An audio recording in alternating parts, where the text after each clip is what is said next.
Kakaupo ko pa lang, yun na kaagad din. Kasi ako naman, honestly, I serve at the pleasure of our colleagues. No? Kausap ko na nga siya, siningi ko sa supplier niya ng pabango. No? So, Kahapon kasi sinabi ni Senator Ping na napag-usapan daw po ng majority na si Senator Cheese yung i-elect nyo, sir.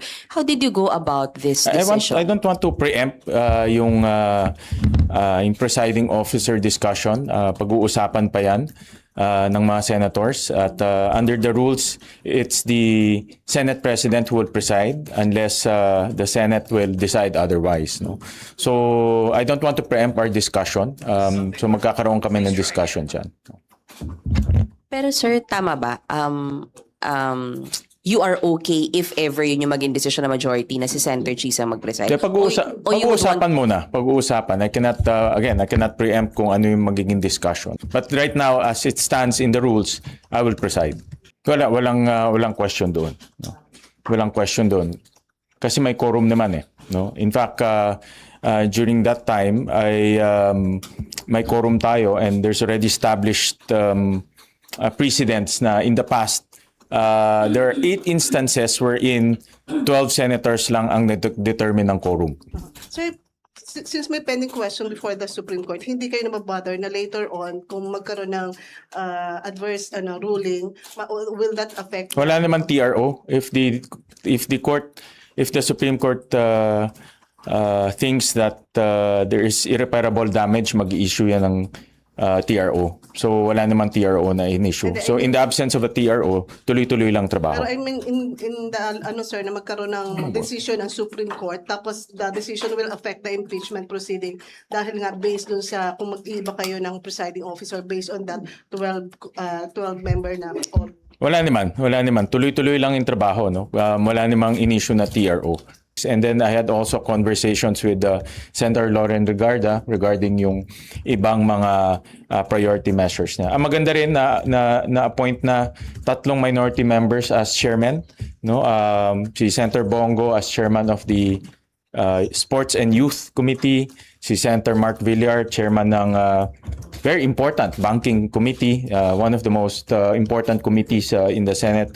And then si Senator Camille Villar was appointed also sa government corporations. Importante rin yan. As we all know, kailangan rin na yung mga government corporations accountable rin sa kanilang responsibilities. No? And,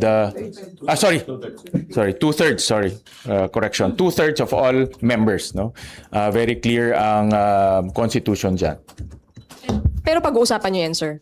Is the Senate Impeachment Court open to probably a motion para ibaba ang threshold? Well, I cannot predict kung anong mga I cannot predict kung ano yung mga issues na lalabas doon, but as far as I'm concerned, I will uphold what is written in the Constitution. Sir, up to what extent will the Senate cooperate with DOJ, with NBI? Kasi sabi po ng DOJ, papapanagutin yung mga tumulong daw kay Senator De La Rosa to escape the Senate. Ang pinaka-importante sa akin, dapat independent at impartial investigation. No? That's the most important. That's why sabi ko, kasama dapat sa investigation ang Senado. No? Kasi nga, dito nangyari at involve yung mga personnel ng Senado. Sir, isa na lang. Sir, gaano kahalaga na makausap niyo sa Senator Alan Cayetano para sa inyong Senate presidency, knowing na siya yung pinalitan niyo at para sa mas united na ginawa ko kahapon, I reached out to all of the members, including the minority members on the floor. Kinausap ko si Senator Marcoleta, Senator Amy Marcos, Senator Loren Legarda, Senator Pia. We had a very long discussion. Si Senator Bongo, yesterday, kausap ko rin siya. And that's why nga na-elect siya kaagad as chairman of the Youth and Sports Committee, no? Because yun naman yung kanyang advocacy. What do you think should happen with sa pending petition po nila Senator Alan questioning the June 3 session? Well, naka-file na yun sa Supreme Court, no? And nasa kamay na yan ng Supreme Court on how to deal with it, no? So we'll leave it with them. But should it be mooted, sir, with your election as SP? I cannot predict what the Supreme Court will come out with, no? But the Supreme Court is no, it's a very fair body. Traditionally, it respected the processes of the Senate. So we'll leave it we'll leave it with them. Sir, are you confident that you will be able to hold on to your position until 2028? Kakaupo ko pa lang, yun na kaagad din. Kasi ako naman, honestly, I serve at the pleasure of our colleagues. No? Effort on the part of the majority na madagdagan po yung 13 kasi considering the fact na medyo manipis pa. Of course, we're very open. No? The majority is very open to welcoming other senators to join the group. Ang aming layunin ay magtrabaho to put the Senate back on track in terms of working on important bills. Kausap ko na nga siya, siningi ko sa supplier niya ng pabango. No? So that's one thing I learned from SP Cheese. Na importante yung image. It might be trivial, no? Parang walang hindi importante, pero in the eyes of the public, importante yan. Kahapon po nag-post si Congressman Pulong Duterte. Sabi niya, may info siya na naglabas na raw may inisyo na warrant ang ICC for Senator Bongo. If ever lang, sir, na totoo yun, and Senator Bongo will seek the help of the Senate, can he expect the same, yung binigay kay Senator Bato na protective custody? Wala pa akong nakukuhang information na ganun, so it's very difficult to again, it's very difficult to preempt, no? Let's wait kung totoo nga yung information na yun. Kapag separate pa ba yung sa impeachment, yung role niya as a senator judge sa impeachment? From what I understand, pag suspended ka as a senator, kasama na rin dun yung being a senator judge, no?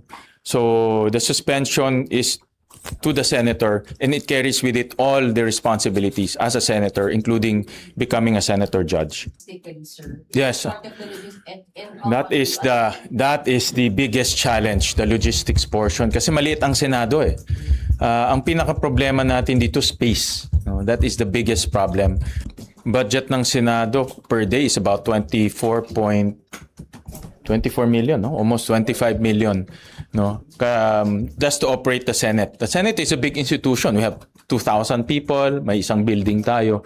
The SP, yung parking ng senators, bakit sarado? Interestingly, bakit po hindi pinapapasukan? Yung sa likod kasi walang X-ray machines, saka walang metal detector, no? So pinag-aaralan pa how to secure that entry. Unlike dito sa harap, may X-ray machines, may metal detector, at mayroong registration ng guest. No? Sa likod, wala eh. So we're studying, OSA is studying kung how to secure that area. So for now, close siya. Tinitingnan namin kung kayang maglagay ng mga metal detectors and X-ray para lahat ng dumadaan doon. Meron dadaan din sa same security protocols. May pag-uusap po ba within the majority to file a motion to the Sandigan Bayan to lift the suspension of Senator Jinggoy, because Senator Lacson over the weekend mentioned that he cited the pronouncement of Ombudsman Boying Rimulyan na at least 9 senators are at risk to be subjected to a probe. So sabi niya, it could possibly derail the impeachment if lahat yon ay masususpend. Those are just parang, if I'm not mistaken, statements, hypothetical scenarios and statements. So mahirap mag-react to those type of comments kung hindi pa naman nangyayari. And we cannot file to the Sandigan because we're not a party of interest. No?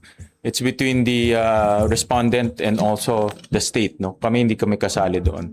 Okay, sir. So walang effort to file a motion? Wala. Okay. Thank you, sir. All right. Thank you.